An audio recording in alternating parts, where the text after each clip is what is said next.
Next up is the hinges. Now I talked about those a little bit in the first video. So we're using these nice brass Brousseau hinges, and they have a built-in stop at 95 degrees. Placement of these is, I'm not going to say it's critical, but you want to get them in the right spot.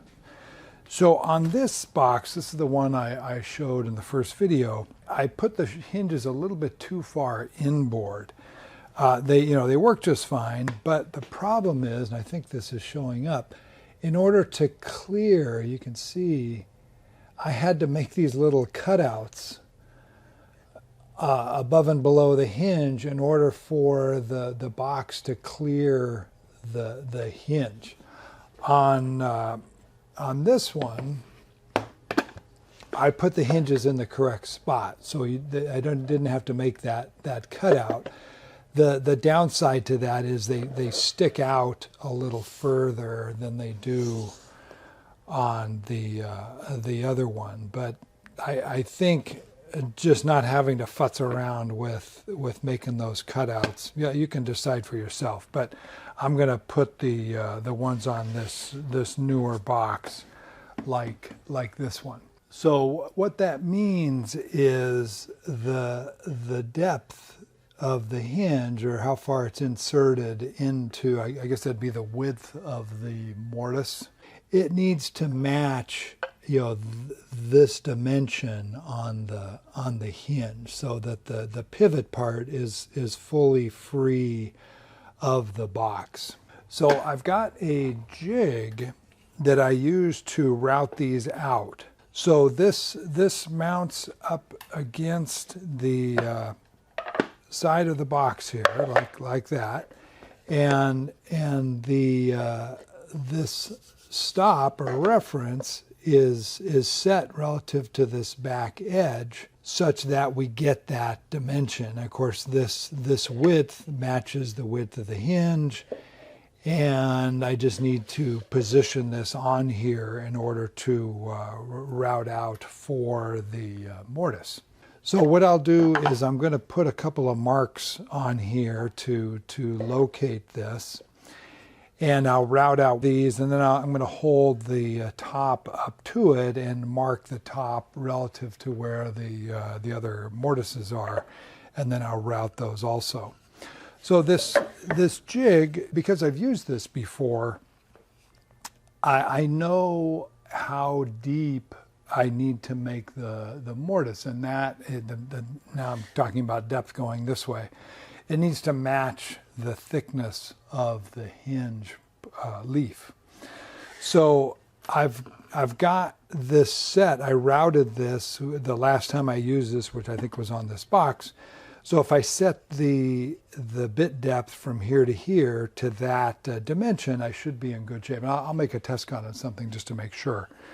Note 2, I've got these cutouts on here, and that is so that when I put this on here, if I put it kind of close to the edge, I can get a clamp in here to clamp it. If that doesn't make sense, it'll make more sense when I put the clamp on.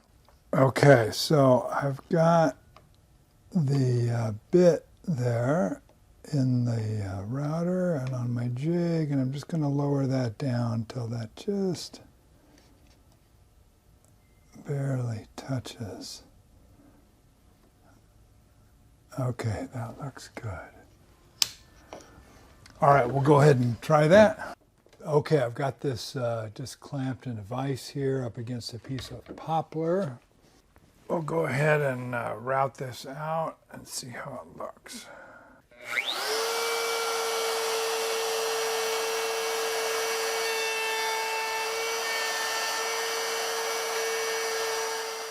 Now to fully check this, I need to square up the corners. Obviously the bit's leaving rounded corners there. So I've got my chisel, I've left the jig on there, and I'm going to come in and just square those up, and then we'll do a little fit check here.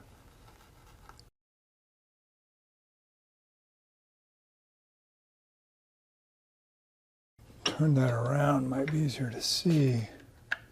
There we go. And that feels, yeah, very flush there. So I think we're set. And if I do go a touch too deep, I can, you know, put a piece of paper under there or whatever, but I think we're good to go. I've got the box clamped in my tail vise here. I've got it oriented correctly. I had to check that because I actually had it in here backwards. I want the back of the box over here. And I've got my squares set for 1.5 inches. There's nothing magic about that.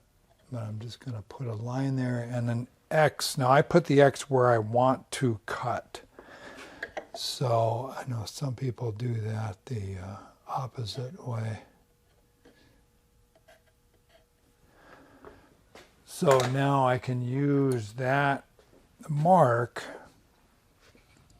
So I want to see the X when I clamp this on, and I'll line up the outside edge or the left edge on this side with my mark.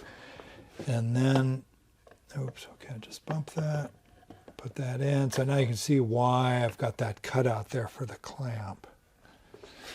So make sure that's lined up, and then I'll go ahead and route this out. And while the jig's on here, I'll clean that up. Now I don't want to get this super tight. I don't want to break anything. Just snug enough to hold it there. Make sure it's tight against there, and ready to route. I've got both mortises cut now, and the hinges fit in there nicely. Now I always put, and I think this is pretty standard, the part of the hinge with more, I'm not sure what they're called, but they're whatever they are. There's 2 on this one and 1 on this one. You know, there's always an odd number. So whichever one has more, I'll put that in the fixed part there. So that's sitting in there nicely. I'm going to use a self-centering bit to start my hole. Now these screws are really small, and one nice thing about the Brousseau is, you know, they give you a couple of extra brass screws, but they also give you a steel screw that's the same size as the brass. So I'll use the steel screw first to make sure the threads are established, and then I'll put the brass screws in. So now I should also point out, you know, there is a small part of this screw that is not threaded, and that, you know, sticks out a little bit in the bottom, or when the screw comes through. So some of that unthreaded portion sticks out. So I can't expect my pilot hole to work for that. The pilot hole is for the threaded part. So this, and I forget what size this is. It's a Vicks bit number. It doesn't even say on it. But anyway, it's this. The diameter of this bit is about the size of the unthreaded part of this screw. So I'm going to go in just a little bit with that, and then I've got a second bit here that's about the size of the you know, the shank or the minor diameter of those threads. And I just did this on the other box, so I know it works well. Now these self-centering bits, they're not always perfect. There's a little bit of play in them. So when I drill these holes, I'm going to kind of be pushing a little bit this way, because if the screw's not perfectly centered, I at least want it this way, so when it goes in, it pulls the hinge a little more tightly into the mortise.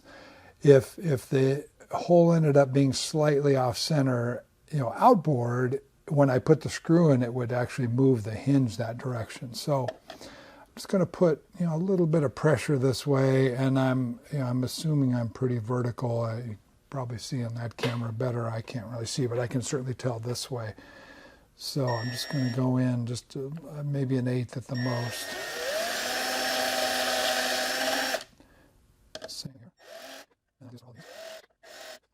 My pilot bit.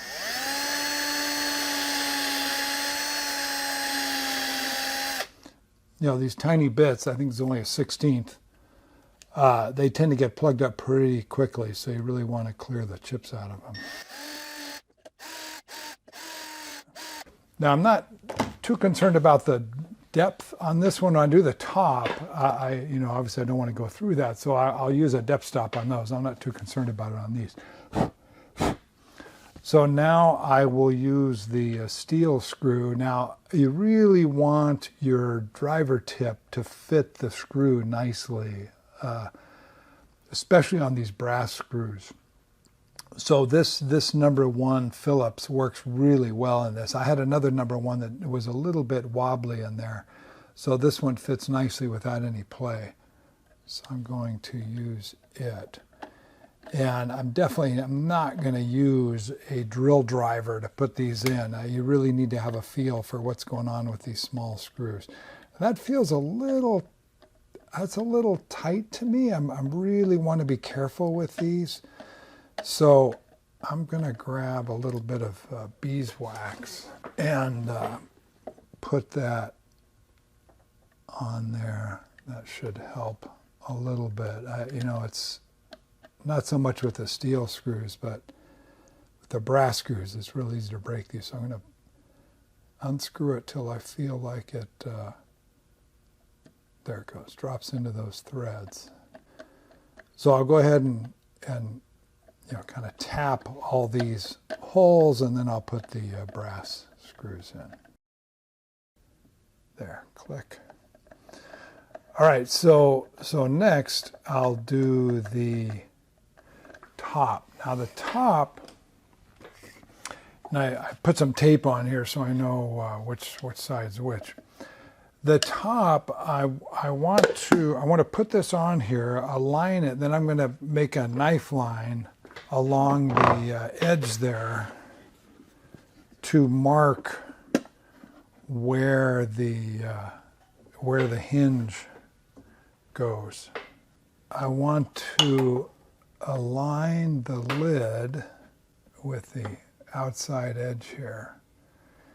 And then I'm going to use my marking knife to put a mark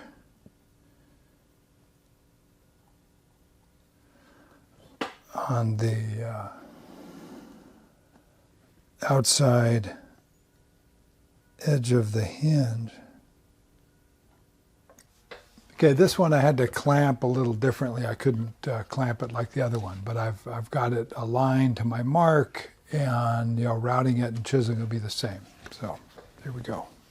Before I finish with this, I just want to point out, I couldn't just tap on my chisel like I did before, because this piece isn't really held in here very well, and I typically don't want to be tapping a chisel on something that's in a vise. So I had to clamp the jig on there to get a little better hit. Even then, it's not the best situation, but it worked out okay. All right, I've got the hinges in there. Now, I don't have the screws in yet. I just wanted to make sure everything was lined up. And everything lines up great side to side. Those are perfectly flush. But it looks like I might have routed a touch too deep. These, this is really tight here. And I'm afraid when I get the hinges tight on there, I might have a little interference here. So I'll go ahead and put it together and try it. And like I said before, I might have to put a little slip of paper in there to give me just a little bit better fit. But we'll see how that works there. One other thing I did, these are really accurate hinges, so I don't think it matters which ones goes where, but just to be on the safe side, I put a dot on here and a dot on here. So that one always goes in the same spot, so it's going to go here on this one. So just as before, I'm going to go ahead and countersink and put the pilot holes in. This, for whatever reason, these don't stay put like they did in the top, but that won't be a problem. Now I was about to drill the pilot holes here, and I realized I had mentioned earlier I'm going to use a depth stop to drill these holes so that I don't, obviously I don't want to go through here.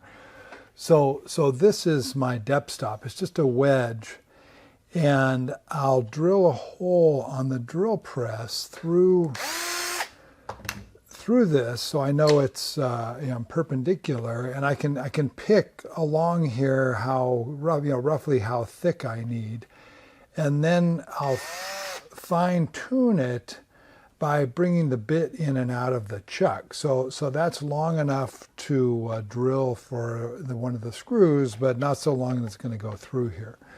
So I'll start by making sure I'm in the hole, and then I slide that down, and just like that. So I'm guaranteed I'm not going to go through. So I'll go ahead and finish those up, and then we'll put this together. Okay. That fits nice. So the hinges are not, if they were too deep, it wouldn't close all the way here. So that looks great. Now I do see a tiny gap there, but that's tiny. I'm not going to worry about that. That looks good. All right, so next up, I will make the trays, and we need to put a handle on it, but so far so good.